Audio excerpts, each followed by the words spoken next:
What do you mean maybe he's right? What are you talking about there? So Andrei and I were not, apparently, well, he's just ignoring me. Wow, so when did that happen? Well, after the film. He didn't have anything bad to say about the film, I would say, but he was upset. He wanted more control. It reminds me of the same thing about the movie Chicken Ranch, which is a big inspiration for this film. You can also watch the director's commentary on YouTube. So good. And in that film, the pimp reminds me of Andrei. The pimp on camera is very polite and very charismatic. But when there's something that he doesn't want to be shown, he became very aggressive and said, this film will never see the light of day, and try to destroy the footage. And Andrei became like this, you know. He still holds hostage the photos that we took at the actual sex party, which we all agree with all the people in the film that we wanted to have it in the credits to show the happiness and the moment, and, you know, to kind of memorialize it. And Andrei used that as a fucking pivot, like, manipulation points. Like, you'll never get my pictures. I'm like, Andrei, get the fuck out. You didn't take the photos. You didn't pay for the Polaroids. It was given to you as a gift by everybody for your birthday. And now you refuse to release it as if you hold the rights to it. You know? Which I find so sad, because the point for me is, like, I don't have any shame. Like, I'm so proud of this, not as I'm a great filmmaker, but as in, like, this is a great moment in our life, I think. And I think, you know, it's worthy of celebration. And then, you know, he got all up in his high horse about this shit, about how, like, wow, how much money are you going to make out of this film, you know, how's it distributed? I'm like, first off, I see you're charging for tickets. Yeah, of course I'm charging for tickets. Someone had to pay for the fucking lights for the cinema, you know, fucking spending fucking thousands from my pocket, which I have no problem with. But, like, you know, if we're going to make massive profit, of course we can talk about that, but it's like, go make your own film about me then. You know? And that was the whole thing I think I had with Andrei, and I could feel it, like, when I'm filming him, he's not interested in filming. He just wants to, it's like this childish shit, like, you're doing, I want to do it. I film him, and he's like, I film you. Okay, film me. And that's why we have this scene later. But anyway, we're getting a bit far ahead of time. We're still in the kitchen here with Velveteen Talk, and they were so obsessed with orgasm counting. Right, yeah. Did you come? How many times? How many times? And they would use it not as a curious thing, which I think later develops the actual fascination and curiosity, which I think is very positive. But I think they're doing it just to fuck with each other. You know, because it makes people uncomfortable. Like, did you come today? Did you come? And I think that does reveal something, and I think it's really beautiful. How you answer the question? How that it's like, instead of saying that's what was revealed in the film, like, instead of saying, hey, how are you? Which Andrei does have a lot of intelligence, some of these things. Anyway, so here's me in the bathtub. After a day of filming. I wanted to, I mean, it was hard to, like, feel the thing and do the thing and then have to redo it and then be like, okay, Phoenix, film me this thing and do it. I have to pretend to be, you know, and doing both living it and acting it, and it's like, what is real? But it was exhausting somehow. But maybe that's also me having to grow up and get more professional and just shut the fuck up and let people do their thing. I remember that one with you on the balcony, that your hair was getting dry and we were doing a few takes over and over, and you were like getting a bit annoyed because, like, it wasn't going to have continuity with you being in the bathtub where you were wet. Why do we have to retake? Because you weren't happy with the angle, or I wasn't happy with the angle? I don't remember. That's a reference, by the way, from that I forget the name. The Graveyard of Honor. Graveyard of Honor, classic Yakuza film.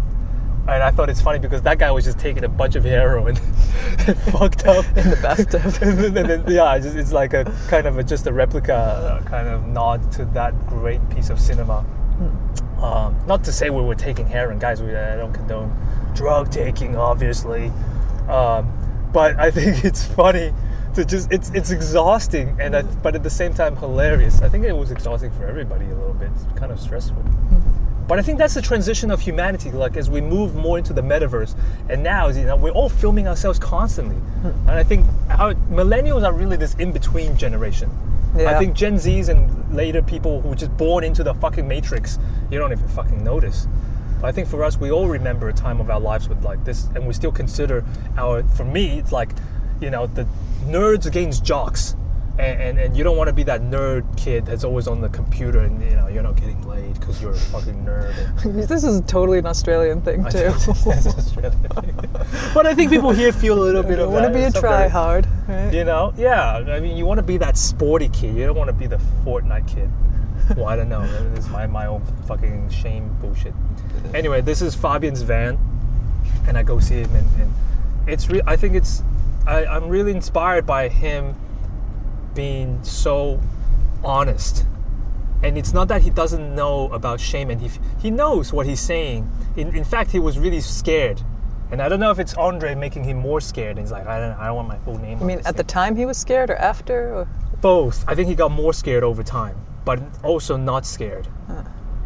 But I still find it inspiring. I find a lot of what even though sometimes I don't always agree with his politics, and he doesn't really get involved in that. He just does what he does, and which is not always the nicest thing from a macro perspective. But I'm not a politician. I'm not a dictator. What I like about it is his honesty, because I would say a lot of people feel the same way, but they don't dare.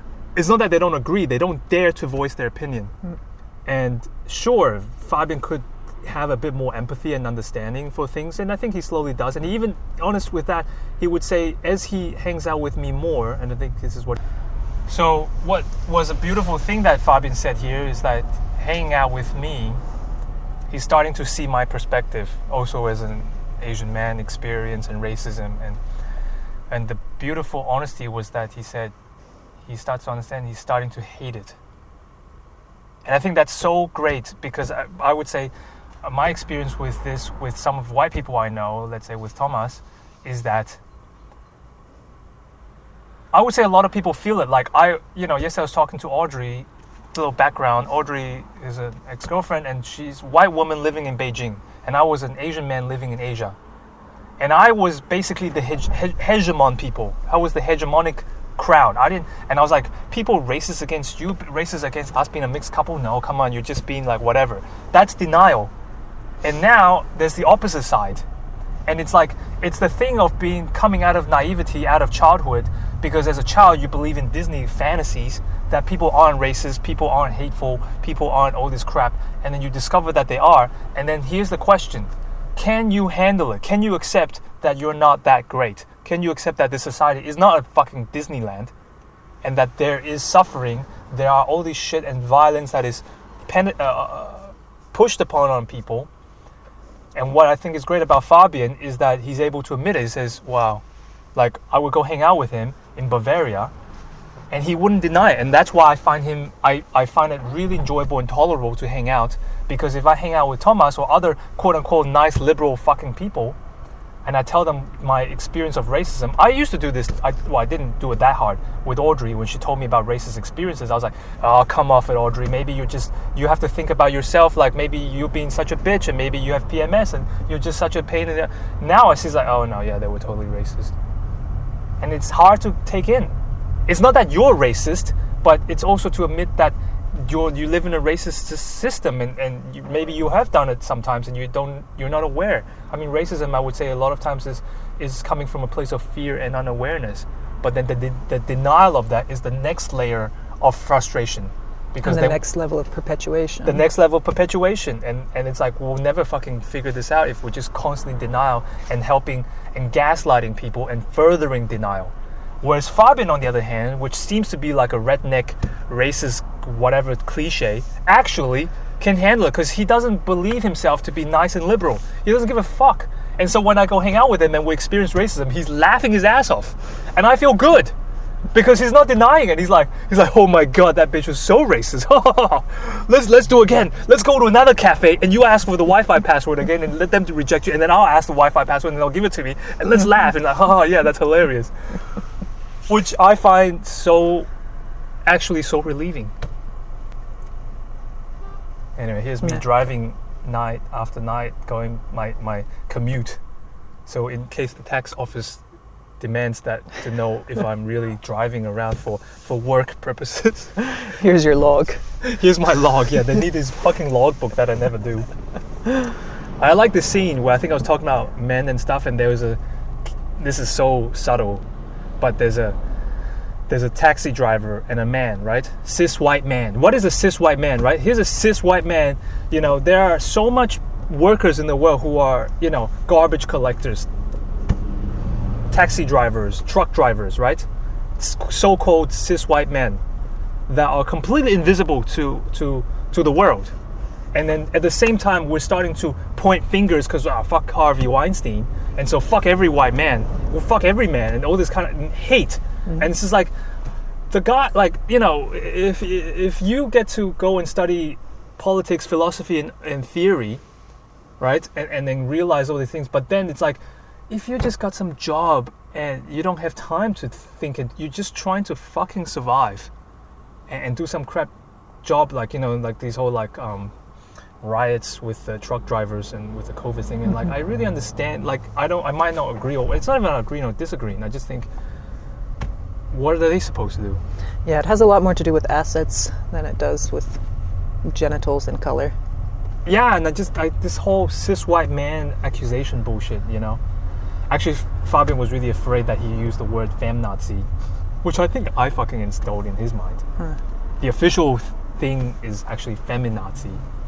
But I think, yes, it's easy to use the label Nazi on everybody and everything these days. But I do see a sense of that. And for me, I've experienced a lot of violence brought onto me by white feminist women who are so on their high horse to destroy patriarchy and men. But it's like, well, what about racialized men? You know, who has more privilege and who has more quote unquote victim position or whatever? But I've experienced, just because I'm a man, you know, in Germany, and then it's this whole white feminism bullshit. It's fucking awful.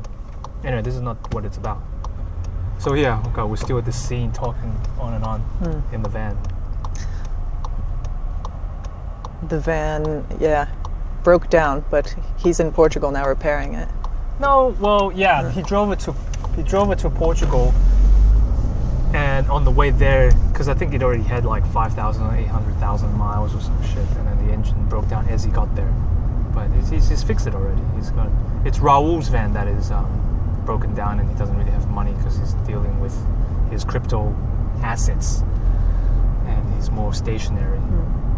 Raul is also, we had more communication, but recently, I don't know if he's in a stump. We all become little incels during this period, I think. Winter in Berlin, lockdown, and it's like, I don't know. We'll see. Maybe, hopefully this summer I'll catch up with everybody again. Incels, involuntary celibate, or like literally, or what are you talking about? Yeah, well, that's a good point. Incels started by a woman, by the way, but now the cliche has been attached to a certain kind of men who murdered women, misogynistic kind of stuff. And that's awful. But I think, like everything else in this society, you know, you have the Kurt Cobains and who's that famous celebrity female that slept with JFK? Like that's Marilyn Monroe. Marilyn Monroe. We are all fractionalized versions of these experiences in today's world. You know, we're all little Andy Warhols with our 15 minutes of fame, right? In the future, everybody's going to have their 15 minutes of fame. And in the future, everybody's going to have their little incel experience. And by incel, I don't necessarily mean that it's involuntary celibate, but it's this thing where basically lockdown has forced us all to become incels. By incel, I mean you don't go out. You sit in your room. You just do your thing, and then you start getting paranoid. You're not getting socialized well, you're not interacting, you start developing weird theories in your head, and because you don't speak it out loud, you don't have friends to say, oh, shut the fuck up, that's what a load of crap, you know? And I think that's what I mean also even with Andrei, and I think that's the problem with quote-unquote communities that are out in fucking Portugal. You become fucking batshit crazy. It's called Australia. So is it like an echo chamber? It's an echo chamber, right? What's Australia? Australia is a fucking colony of convicts, of people in the continental Europe and United Kingdom, and it's getting too overpopulated, so they have to expand like a cancer, and they go colonize another massive island, and they go there, and you know, you see this with like American Italians or Asian Americans or whatever, like people separated from their core, and then they get more echoey, and they're not challenged, they're not tested with their thoughts, and you don't like people, and you hang out with people that you agree with. If not, you're out. And then you know, that's how you have cults. That's how you have Scientology. That's how you have the Nexium thing. And it's funny, at the beginning of this film, there was all this discussion about the yoga, Agama yoga. And I thought it's ironic that they didn't see that, like, yeah, they were going there or wanting to go there, and then sometimes they have the tendency to do the same. And I think the healthiest thing is to have humor and to have people telling you, friends, that you're full of shit. I'm not saying you're objectively full of shit, but it's just like, you gotta have your values tested. So, got a lot of rants. This is the director's commentary. Yeah. Well, we're almost there at the location. This is where they park their car, and I think this is also, we're going to have to jump around a bit, but at the end of the film with Charlotte, and I asked her, like, you know, how's van life going? And she was saying, like, well, you know, I had this idea that we would be, like, parked next to beautiful fucking waterfalls and all this, you know, ideal shit. Yeah, nature in terms of idealistic nature. But instead we're parked next to the fucking street in front of the apartment. And then she was like, I also understand it makes sense because here there's a shower, I can take a dump, you know, I can do my yoga classes. This is where people are. This is where people are, and so, yeah, I'm not saying, I would love to have a van life too. I've also lived in a van for a week. And there's something nice about it too, but I think there's a lot of idealism, and I think it's perpetuated, extremified through YouTube and stuff. But I think it's really great. I think it's great that people do that. But so much content in today's world is very one-sided because they're trying to sell you something. And it's Disney, you know? Disneyfication. And I don't even mean like some of these myths are all bad. I think it's like the commercialization, like everything is just positive energy. I love this sign here, bitte Abstand. Halten. Please keep distance. Please keep distance. And these guys just like trying to have orgies all the time. Yeah. Just then in that van scene when they're talking to, that's a kind of discussion that comes up a lot within this group of people, within this crowd in general, I think, like how to take these kind of orgy experiences and the community of that, and as Andrei's saying, like to, or even maybe it's Fabian, to make it bigger or to bring it outside of itself. That is a constant question that they're dealing with. Fabian in Portugal starting his community now, and I'm really curious what Andrei's up to. Yeah, me too. I don't know, and I know that it's been a big thing for him to think about how he could get a bit of community around people with these sort of shared ideals. It's funny, one of the things that Thomas has said, actually, as much as he's, I think, has a lot of shame around these topics and things, he was saying that it's like, when I first discovered a lot of these things for myself, he was saying that, like, oh, it still feels very underground, but I can see one day when it becomes super commercialized and popular, and you would say, like, oh, I was there at the beginning or whatever, and that's just the nature of everything. But at the time I was really thinking, like, is this underground? Is it going to get commercialized? I couldn't really imagine it, but of course then came Goop and all this kind of stuff. Yeah. And I think, you know, this is the part where I was saying that for me there's a lot of, like, the topic of disappointment. And I think I still stand by that, and I think that's really important. Not to say you have to, and for Andrei, that was such an awful sounding thing to be disappointed in such a big word, but it's like, I don't know, maybe that's also a Buddhist approach. It's like, I think it's good to kind of, in Chinese Kung Fu, it's called So Gong, which is like to kind of, it's not good to just infinite pumping of energy. At the end of a session, you got to like bring it back down. And I think that's something nice to like, this beautiful thing about being an amateur, a lover of what you do, and you're never professional. And I do wonder with a lot of these people that are taking what they do and love as professional, you know, you're taking sex to professional. Not to say you don't do it, and there's no shame in that. I just wonder that that's a new relationship you have with it. And in my experience with things that I've done with my life that I loved with passion, and I took it to make money and professional, I have to say at some point you get burned out, and it's all a bit disappointing as well. Yeah. I think there is life after that too. What was it that your Italian graphic design teacher said? That was the whole thing about the etymology of amateur is amatore. A lover. A lover. Never be professional, he warned me. So here, actually, let's park exactly, well, I think we can't actually park in those spots. Oh, let's park here. But that back there, we could even take a little walk Yeah. just to look at it.